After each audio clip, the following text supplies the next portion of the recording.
This episode is sponsored by Smart Travel, a new podcast from NerdWallet.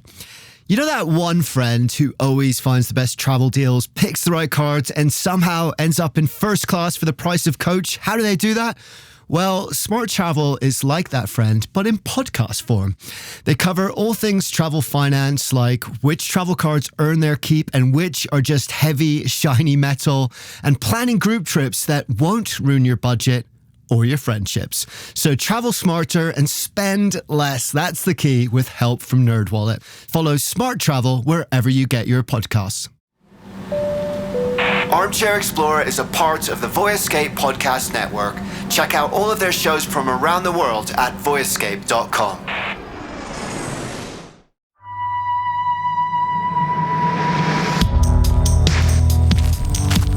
Welcome to Armchair Explorer on location. Travel and adventure stories recorded in the field in the most immersive way possible, designed to give you a glimpse of what it feels like to be there for real. Are you ready? Let's go.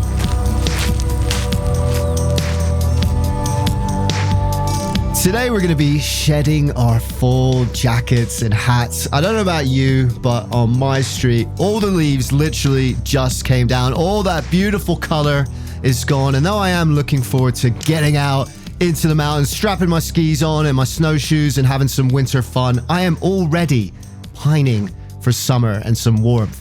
So today we're going to jump into our swimming trunks and snorkel masks, and we're going to head to one of my favorite places in the States. It is the Florida Keys. And if you don't know about the Keys or where they are, they're that archipelago of about 44 islands that just curve away from Florida's southern tip, heading out into the Caribbean. They're more like the Caribbean in many ways than mainland America, and they're world renowned for their snorkeling, their diving, and for their relaxed way of life. And this is why I truly love them, known as Keys Time. They are the only place in the world I've ever been that actually applaud the sunset. What an amazing tradition that is. I feel like everyone should applaud the sunset, especially with a cocktail in your hand, which you're definitely going to have when you watch that gorgeous sunset on Key West. But the people in the Keys, they don't just love the ocean, they're super passionate about protecting it too, which is what today's episode is all about. Marine conservation. It's fascinating. We're going to have some incredible experiences. We're going to meet a man with 1 million grandchildren. We're going to learn about bubble butt syndrome. Don't worry, only turtles get it. And we're going to learn how rope and cement are saving the reefs. They're doing a lot of amazing work down there to protect the reefs because they are absolutely beautiful. Today's episode is also going to sound a little bit different. Unfortunately, I don't get to present all our shows, and this one, Elizabeth Harryman Lasley took the reins. She's also a travel writer. She knows the Keys inside out, and her enthusiasm, I think, just really comes through on this episode. She's a huge fan and supporter of all things ocean, so I think you're going to enjoy hanging out with her. And just a quick disclaimer before we jumped in. Our on-location episodes are big productions. For this series, we actually did 30 episodes. They're all shorts. They're all about 10 to 15 minutes long, as they will be today. But we covered a whole range of subjects, from adventure and nature to the arts and music, and of course, key lime pie and Hemingway. So it's a lot of fun, and you can actually go and check out more of those shows at Florida Keys Traveler. That's the name of the full podcast. But because they're such big productions and they take such a long time to make, we partner with people to help make that possible. And for this show, we partnered with the Monroe County Tourism Development Council. They help with the funding, but the storytelling, as always, guys, is all ours. That's what we do. And you can be certain that I would never share anything on this show that I didn't think that you would love, that I love, and that I'm really proud to share with you.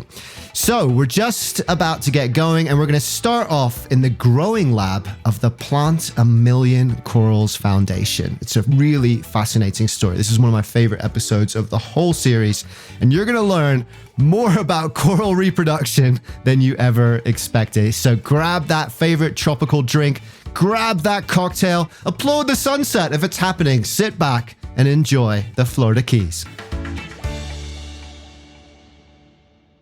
We've lost half the world's corals in my lifetime. Coral reefs are less than 1% of the bottom of the ocean, but they're responsible for 25 to 40% of the world's fisheries. Dr. David Vaughn is a marine biologist working to restore the coral reefs. So if you were a national park that had tourists and the forest burned down, you would replant that forest pretty quick. And coral restoration is taking place here. In fact, researchers in the Florida Keys are pioneering innovative techniques to save the reefs around the world. And David Vaughn is one of them.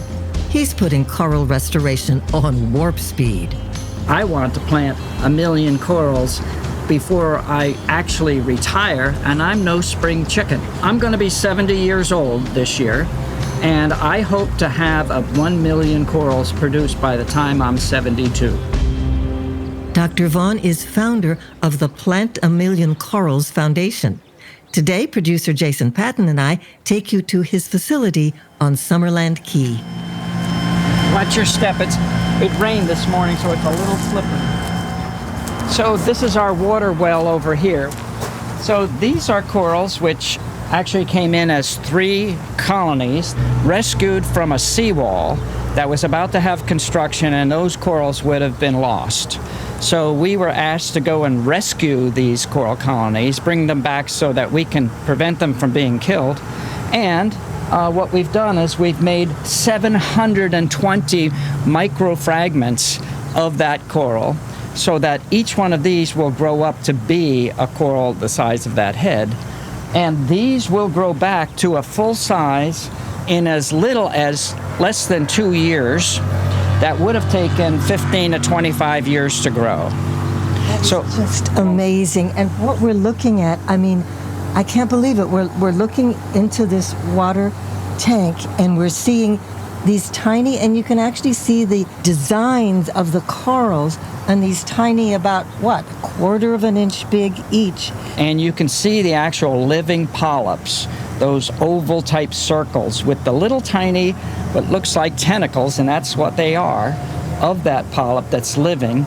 The portion that it is alive is both a plant and an animal. It's a coral animal polyp with a type of marine plant that lives inside it, utilizing the sunlight for photosynthesis, just like a tree would, and produces the energy that then allows it to take calcium out of the water and make its own calcium carbonate skeleton, like our bones. And that's what grows and builds the reef and the habitat.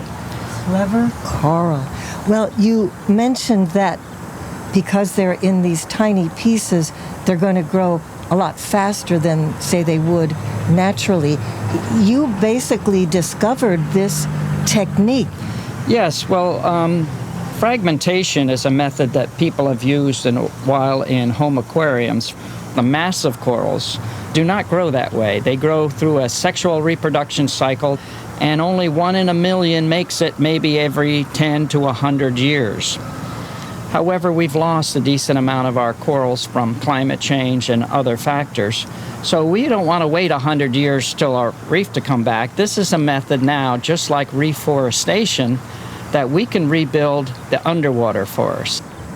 We first decided to try the sexual reproduction cycle in a laboratory.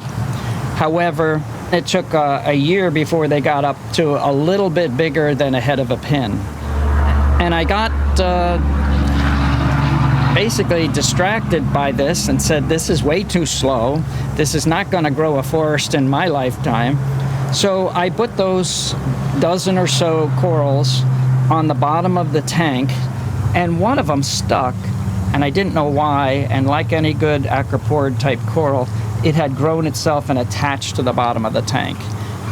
And when I pulled on it, I heard a crack, and I broke into pieces one of the first test tube baby corals. I was disappointed, and I thought, this thing is not going to survive. In fact, it's not going to grow.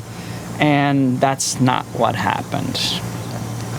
Those little polyps were stimulated from that wound healing process to grow back faster, just like your skin would if you had a cut or a bruise or lost some of your skin. It scabs over in weeks and grows all new skin immediately. The coral is doing something similar, and so we just help what Mother Nature has evolved with by making a lot more of these pieces as small as we can, and therefore we're making many instead of just 1 or 2, fact, let's go to the next tank and I'll show you some that came from just one coral colony. So you'll see how small we can cut them. These are just little chips, almost the size of something that you would put as a stone inside a ring or a bracelet. And you can already see some of their tentacles reaching out from the polyps on these first three. Yes, you can see like tiny little, almost like tiny little threads coming off of each one, like tiny antenna. What we've done is we keep track. You'll see there's a letter and a number from each one. That means that all of these came from coral number SB14. When they touch each other, they do not fight like most corals would do, trying to be competitive for the space and not letting another one grow over the top of it. But in this one, you see they touch each other and they fuse back together because they came from the same parental piece. They recognize each other, and you'll see one the size of a grapefruit that's completely fused, as we call it, and one the size of a large dinner plate, completely grown over with living tissue that would have been a 15 to 75-year-old coral head, and this was done in 2 years. That is just amazing. So it's like they're all brothers and sisters. That's right. They're not only brothers and sisters, they're identical twins. And then we're planting literally a large enough coral head to have great chances of survival. And not only that, what we found out is that most corals do not become sexually mature until they're about 15 to 75 years old. Wow. Unless they're the size of a 15 to 75-year-old coral. Size matters and not age. Somehow the corals say, they don't say, they must signal each other and say, hey, we're the size of a mature coral. Let's start acting like one. And they start to become... That's right. Start to become sexually active and produce gametes and spawn. Does that kind of make you feel like a proud grandpa? Absolutely. And Yes. I hope to make millions more. Love it. And what's wonderful is that when you come here, you can actually see it in operation. So once it gets to be this size, how do you get the coral out to the ocean? Well, that's not the complicated part of it. The complicated part that is that it takes us 6 months to grow a coral. It only takes us a minute to plant one. So we use vessels and boats. We use divers, just like you would be, looking at, you were going for a dive on a reef, except we actually bring the coral pieces with us and we cement them onto a bare area of the reef so that we've actually made new living reef. It almost seems like cloning. Is there any downside to them being inbred, so to speak, or the lack of genetic diversity? Yeah, so we're doing an asexual type of reproduction by actually cutting multiple pieces. But as you can see, we use multiple genetic strains. These numbers are different genotypes of the same species. So we're actually producing many of the genotypes that are diverse out there. And we will be planting some of these near each other because it takes the same species but a different genotype or strain in order to cross an egg and a sperm and to fertilize. And so once they get out in the ocean, they'll figure it out. They'll get boyfriends and girlfriends from different families, just like on land, right? That's the hope.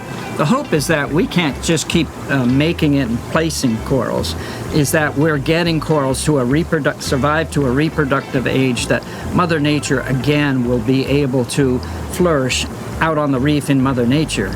We just don't want to wait hundreds or thousands of years for that to happen. There's no time to lose, which is why Dr. Vaughn regularly travels around the world teaching his techniques to coral restoration groups in places like French Polynesia and the Maldives. Because the real trick is it's a big ocean. And this can't be just a small backyard gardening project. It's going to have to be done at scale. And hence the name of our foundation, Plant a Million Corals.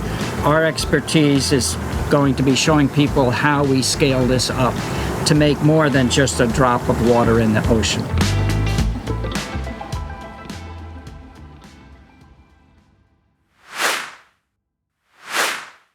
One of the things I loved about that episode is I've written about different barrier reefs in the world and the problems that they're facing, from the Great Barrier Reef to Belize's Barrier Reef. And it's all massive, massive problems. And it's all really sad and difficult to see where those solutions lie. But I love this story because it gave me some hope, and people are doing incredible things. Next up, watch out, it's bubble butt syndrome. We're heading to somewhere totally unique, the world's first veterinary hospital dedicated solely to sea turtles. How cute is that? The Turtle Hospital is on the island of Marathon, and we're going to step inside. Right now, we're going to be meeting Betty Zirkelbach, the hospital manager. All right, so this is one of our 30,000-gallon pools, and we are looking at Rebel. Rebel is a loggerhead sea turtle who sadly has a disorder that prevents him from being returned to the wild. A sea turtle's spine is located in the back of their shell. Sadly, if a prop cuts through that and damages certain nerves, it leaves them with something we call bubble butt syndrome or positive buoyancy disorder. They're no longer able to dive to the bottom, which is where a sea turtle's food source is. So we have fixed weights on their shell if they're otherwise healthy. And the ones here are actually our blood donors. So not only do they help teach visitors about sea turtles, but they're saving other sea turtles. The only thing keeping them here is that positive buoyancy disorder, and you can see those two little round things adhered to the back of his shell or his carapace, and they are lead weights covered with marine epoxy, and that is why he's able to go to the bottom like he is now.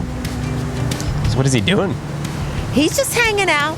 Sea turtles are pretty solitary animals unless it's mating season. In shipping days, they say that loggerheads got their name because when they would be at the service, the captain would think it was a log in the water and say, "Log ahead." I don't know how much truth there is to that, but that's what I hear. And we have another loggerhead over here trying to get our attention. That's Chuckles. Hi, Chuckles. And you can see Chuckles, sadly, is another non-releasable turtle. You can see weights adhered to the back of Chuckles' shell. Very feisty, otherwise healthy. I think you're right. He heard us giving the attention to Rebel, and he came over and started splashing. And then there's another one right next door, a couple over in the other half of the tank. Yeah, so there are 7 species of sea turtles in the world. We're lucky enough to see 5 of those species in and around the Florida Keys. You've met the loggerheads. Now you can see their neighbors here. These are juvenile green sea turtles. And if you notice, what do you notice about this turtle? He's clipped on his flippers. Right, so that is a very good sign. So pretty much they are the tickets to the ocean. So that is port. And swimming up to port right now is starboard. So port and starboard, they were rescued together in the lower Keys. They came in with that horrific disease, that fibropapillomatosis. They had all their tumors removed, and they're going to be released on Valentine's Day together. Well, and they're so beautiful. And even though they're called green sea turtles, they really don't look green so much as, different kind of coral or rust colored, and the patterns on their shells and on their flippers and on their head. I mean, it's beautiful geometric patterns. Why are they called green sea turtles? Yeah, so they are stunning, those patterns. That's gotten them into trouble over all the years that humans have been on Earth. Those pretty patterns cause people to take the sea turtles and make arts and crafts out of the shells. Tortoise whatever. Correct. So these are the green sea turtles because they're the herbivores of the group. So their diet is primarily seagrass and algae in our oceans. And if you think about it, when they're in the ocean eating that seagrass, there's probably little crustaceans and different types of protein in there. But their fat is green, and that's where they get their name. Clearly they have different personalities. Do they get to know their human friends? I'd like to think so, but they, like any other animal, they're going to condition to food. So they're going to come out when they hear our voices, hoping that we have a snack. So don't get too pleased with ourselves. No, but I do have a story. We transferred a loggerhead sapphire to a facility in San Diego, and she went to this big, beautiful display tank, and there was a window in the tank, and they were having an event for her arrival, as you can imagine, and there's hundreds of people. And when the founder, Richie Moretti, and I went to the window, she came right over to us, so somehow she knew us. Yeah, I believe that. Yeah. Port, I would guess to be about 5 or 6 years old. Starboard is probably more like 8 to 12. And how old can they? They can go upwards of 100 years. We really don't know. Sea turtle scientists have not been around long enough to know. How long can they stay underwater? In a resting state, they can stay underwater for up to 5 hours. So you want to go meet some more turtles in the back? All right. So I see you have the Turtle Hospital ambulance. We do. We actually have a fleet of ambulances. We have 4, and we cover over 200 miles of coastline. When calls come in for rescues, we have our animal care staff. They live in these buildings that you're looking at. They live on site, and they man a stranding hotline 24 hours a day, 7 days a week. And so how can you tell if a turtle is in distress? I mean, I suppose if it's something really obvious, like, a gash or something, but how can you tell if a turtle needs rescuing? So if a sea turtle is floating and unable to dive, or if it dives down and pops to the surface really quickly, that's a good sign that they need help. And so then people would call here and say, I saw a turtle seem to be in distress, such and such a place, and you send the ambulance. We do, but this is going to be out at sea. Ooh. All right, so that is a good point to bring out. So the first thing we have to do is convince that person to stay with the turtle. If it's a small enough turtle and the people are comfortable, under our permit, we can direct them to pick up the turtle and put it on their boat, and then we'll meet them at the dock in the Turtle Hospital ambulance. If it's a very large turtle, which as you see with Rebel, it's going to be a lot for a person to handle, then we will recruit like the Coast Guard or Florida Fish and Wildlife, and we'll go out on their boats to actually help rescue the turtle. So how did the Turtle Hospital get started? This is a good place to talk about that. You see all these green buildings. This was once the Hidden Harbor Motel. Richie Moretti, the founder and director, he retired as a multimillionaire at age 40. He came down to the Keys to relax and bought this old mom and pa motel. He was an avid fisherman, he and his partner, Tina Brown, and they were part of these fishing tournaments. So what they started doing when they would catch these big fish, they'd bring them in, they'd weigh them, and they'd put them in the saltwater tidal pool. And the school found out about it, and they asked if they could bring kids to learn about local sea life. Well, now we're about the mid-1980s when Teenage Mutant Ninja Turtles were all the craze. So groups of kids would come, and they would all ask to see a sea turtle. Well, Richie went to the state of Florida. He asked if he could put a sea turtle in the pool, and they said, no, they're protected. The only way we can give you a sea turtle is if you help the sea turtle. And that was essentially the first permit and how the Turtle Hospital started. And now, the hospital offers 15 daily guided tours, providing a behind-the-scenes experience to meet resident turtles and learn about their rehabilitation. Betty leads us to an open-air sheltered building with what looks like an Olympic-sized swimming pool. This is a natural tidal pool I mentioned, and this is Hanson Dewey. She is our largest turtle, and she weighs in at 355 pounds. A green sea turtle can get up to 600 pounds, and I'm going to give you some food you can feed her. Oh, wow. Okay, so now I'm going to toss these little pellets into the big tank, and hopefully she'll come and eat them. As she gobbles up the pellets, Hanson Buoy lets out little spouts of water, which is how sea turtles clear excess salt water from their nose and mouth. It looks like a little fountain coming through their nose. Here's some more. This might be the cutest little thing I've ever seen. Little spout every time. Yeah, so we can go down by Taylor. She's scrubbing.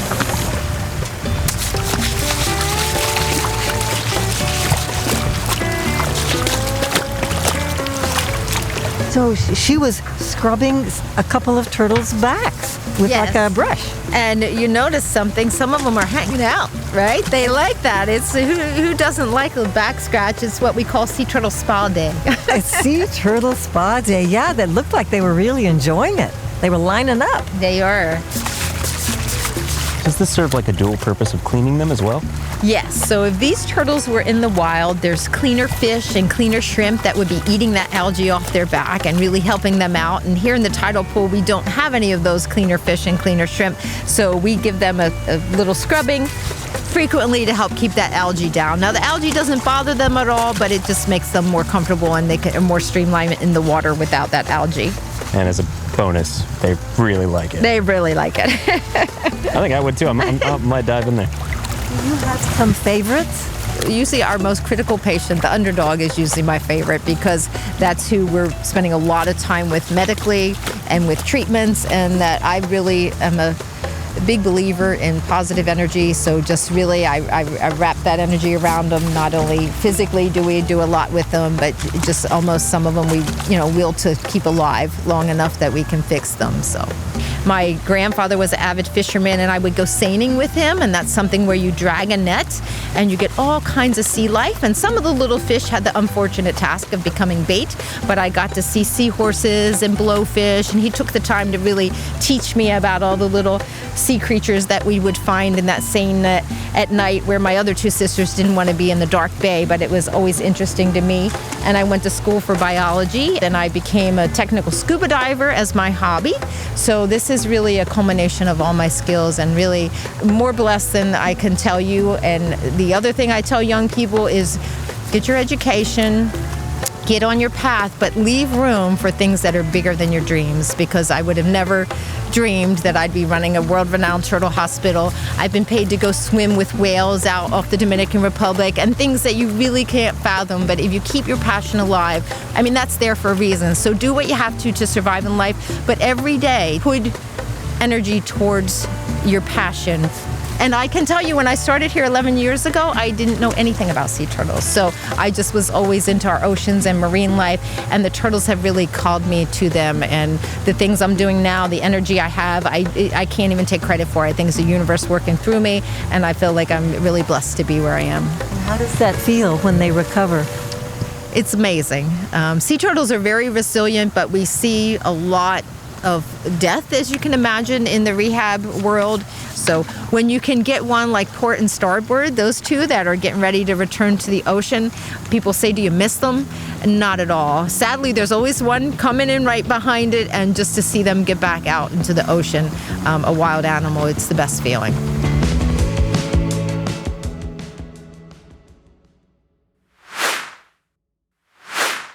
I love sea turtles, and actually my daughter Elise loves sea turtles more than anyone else in the world. And my favorite ever snorkeling experience ever was her first time snorkeling, and we were so lucky because we found a sea turtle, and very quietly and cautiously and at a good safe distance, we just floated above her and just got to swim with her for about an hour. It was amazing. I'll never forget it. So if you do get a chance to go over there and check out some sea turtles and how they are being helped in the Florida Keys, that is a great thing to do. So finally, for our last stop, we're going to be heading over to the National Marine Sanctuary, where some fantastic coral restoration efforts are underway. There's a team of scientists and coral experts there that are working hard on a project called Mission Iconic Reefs, one of the world's most ambitious coral restoration projects ever undertaken. And their greatest weapons in this fight, check this out, are rope and cement. I started the Coral Restoration Foundation, which is probably one of the biggest organizations of its kind in the world. Ken Niedermeyer is the founder of Reef Renewal USA.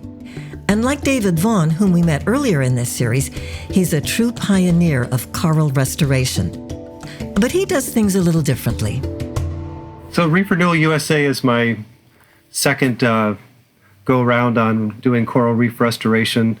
And it's more of a local community-based operation. And that's our focus is, I look at the magnitude of what we need to do, and I feel like the only way we can do that is to engage a lot of volunteers in the community, to get the community to own this, get them to own the solution.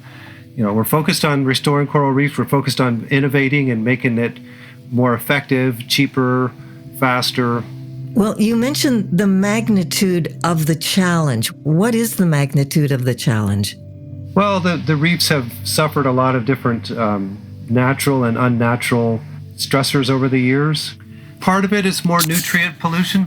It's more nutrients in the water that are feeding algae that then grows and smothers the corals, and the algae also release toxins into the water. And if there's a coral and an algae growing side by side, the algae will usually end up poisoning the coral and kill it. So there's a lot going on. And so is there a way to control the algae? Well, there was a way up until the mid-1980s, and that was a type of sea urchin that grazed on the algae. It was a long-spined sea urchin, and there was millions and millions of them. And then there was a disease outbreak that ran through the entire Caribbean, the entire range of the sea urchin, And when it was all done, it only took a few weeks to get through the Florida Keys, and we lost, probably 98% of the urchins. So they're like the gardeners that would go out and cut the grass and pull the weeds. And if you fired the gardeners, then like if you had a golf course, pretty soon your golf course would have trees growing in it and weeds. And that's what's happened, is these urchins died off and they haven't recovered in sufficient numbers to make a difference. So that's a big problem. It's a bigger problem than most people realize, because that inhibits coral larvae from settling, because the bottom is covered with algae, and then it also, all the algae that grows, like I said, is poisoning the corals that are there. So we miss those gardeners. So a lot of people are looking at that as, that's what we need to do on a bigger scale. So I think it's really, really important. But about 20 years ago, I said, I can either do sea urchins or coral. I can't do them both. There's just too much to do. And I said, I'm going to do coral. I really like coral. I've always liked coral. So that's where I'm focused now. Why have you always liked coral?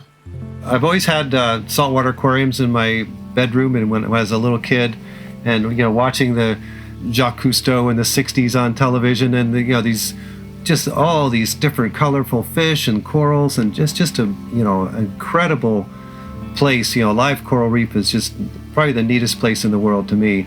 And so I was just fascinated with the corals. I was fascinated with the fish. My earlier life, I was a tropical fish collector, so I collected tropical fish and shipped them all over the country. And in the course of doing that, I realized there's no future in tropical fish collecting if the corals all die. So that's kind of when I shifted gears and said, what can I do about it? And I figured I can do something that most people can't do, because I know the reefs inside and out, and I live here. I have a passion for it. So Ken began growing corals, initially to sell in the aquarium trade. But as soon as I started growing the corals, I realized these corals need to be on the reef, not in somebody's aquarium. And so I started looking into, how can I get permission to put these on the reef? And actually I went to the National Marine Sanctuary and I said, hey, I got all these corals, they're growing in the ocean. Can I put some on the reef? And they go, no, we don't have a way to let you do that. There was no permits available to do it.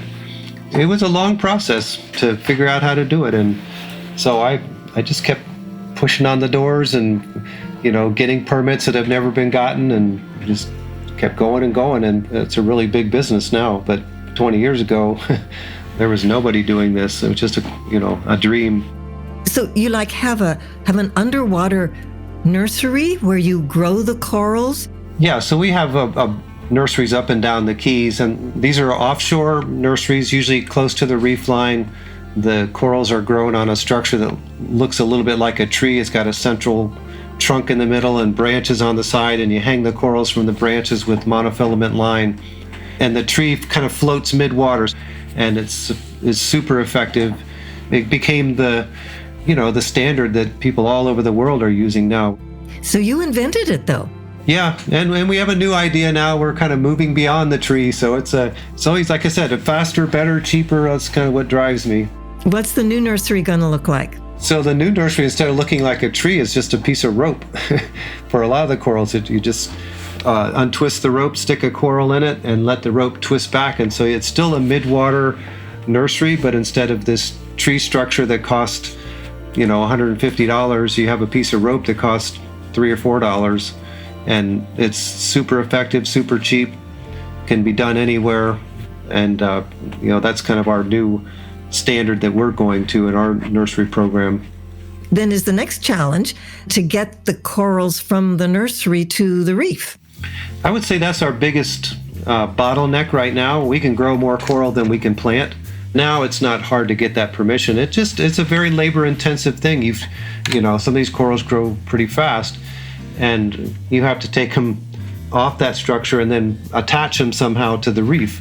We've tripled or quadrupled our production just in the last couple of years by moving away from what we had used, which was a two-part epoxy, to just regular cement. We use a little bowl of cement and tip it upside down and stick the corals in that, and you can plant 10 corals in a minute.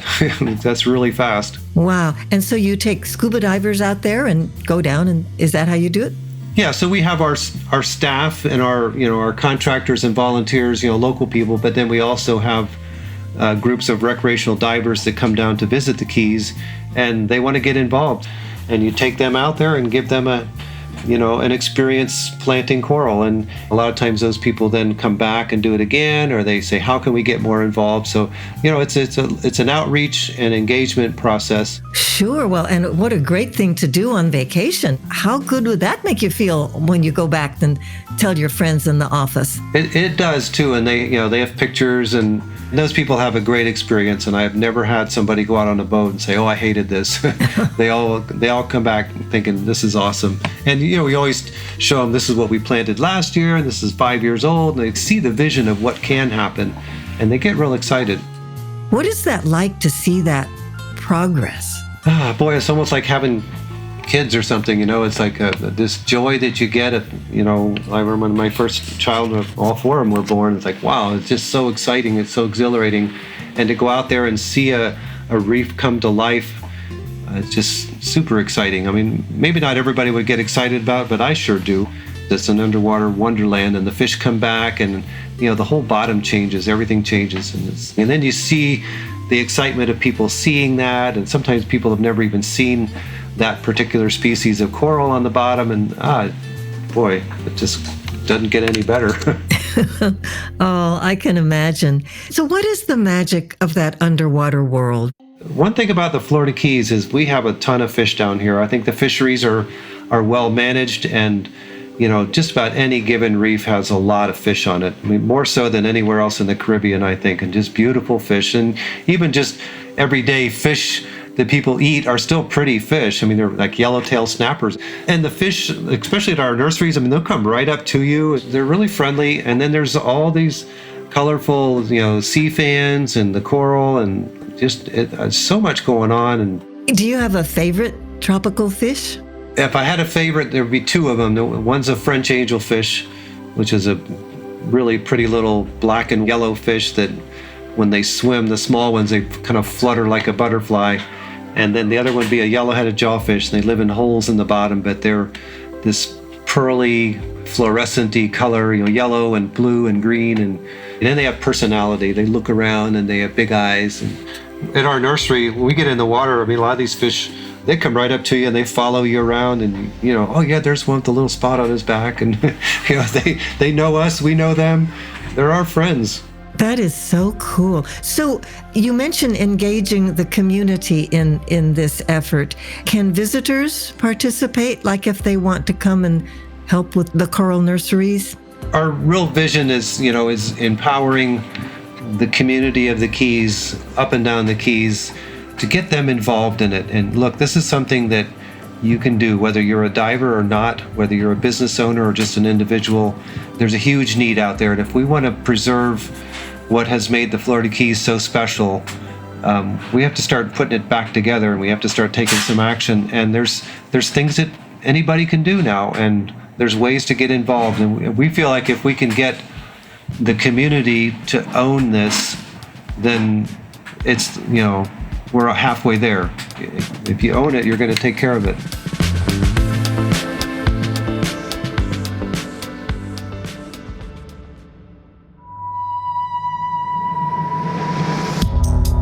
So that's about all we got time for. Thanks so much for listening, guys. And if you like these 3 episodes, there are 27 more episodes to check out. Everything from history and nature and adventure and kayaking and art and literature. You won't believe how much stuff and fantastic, amazing stories there are in the Florida Keys. We absolutely loved making this project, and I really think you're going to love digging deep into the Keys too. So go and check that out. The podcast is called Florida Keys Traveler. I'm going to be sharing a few more episodes next year too, so do keep an eye out for that. And you can also go to fla-keys.com to find out more about the show and how you can get out there and enjoy some of the stuff we talked about today.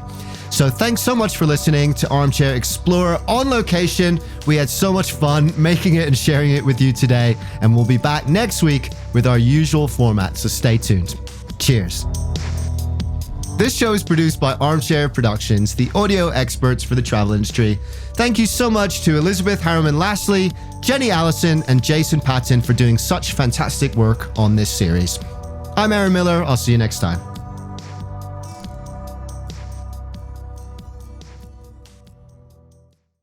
Quick question. Do you want travel tips from people who have actually been there?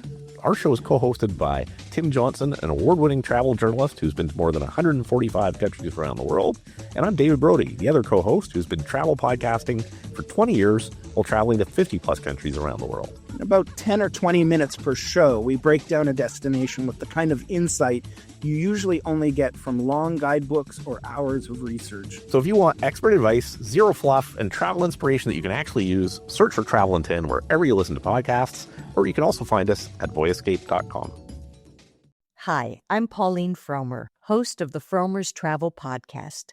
We post new episodes weekly, detailing the kinds of money-saving tips and cultural insights that will make your trips richer without making you significantly poorer. We do so by interviewing real travel experts like TV host Samantha Brown, Fromer's authors from around the globe, and such public figures as Free Solo's Alex Honnold. It's a fun travel party. I hope you can join us.